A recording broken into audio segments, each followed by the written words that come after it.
स्वर्गीय वैभवदादा विजयराव देशमुख प्रतिष्ठान यांच्या वतीने स्वर्गीय वैभवदादा देशमुख यांचा स्मृतिदिन निमित्ताने ओतूर परिसरातील चैतन्य विद्यालय, गाडगे महाराज विद्यालय, जिल्हा परिषद प्राथमिक शाळा विजेविरा, डॉक्टर बाबासाहेब आंबेडकर रस्ता अंगणवाडी या शाळांमधील गरीब व गरजवंत विद्यार्थ्यांना 1500 वही, शालेय युनिफॉर्म, दप्तर, कंपास इत्यादी शालेय साहित्य तसेच शाळेसाठी व्हाईट बोर्ड या वस्तूंचे वाटप प्रतिष्ठानमार्फत करण्यात आले।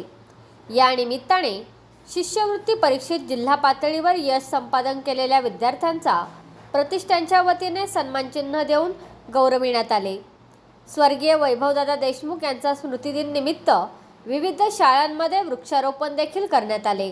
या कार्यक्रमास ओतूर गावच्या सरपंच छायाताई तांबे, अनिल शेठ तांबे, उपसरपंच प्रशांत डुमरे, प्रतिष्ठानचे सदस्य पोपट नलावडे, मेघना देशमुख, मंगेश डुमरे, वैशालीताई घाटगे, प्रवीण देशमुख, दीपक डुमरे, रोहिदास डुमरे, राजू शेठ काकडे, किशोर कवडे, संदेश पानसरे, सुरेखा ताजवे, दीपक देशमुख, सुशील हिंगणे, शेखर घोलप, यतीश एरंडे, अभिनव डुमरे तसेच शाळेचे मुख्याध्यापक Kailas Mahajan, Rajshree Bhalerao, Shivaji Aswar, Pratik Akolkar, Warule sir, Pokale sir, Sunil Khupse, Manisha Patil, Sharad Malve, PB Gadhave, Pankaj Gholap आदी मान्यवर उपस्थित होते।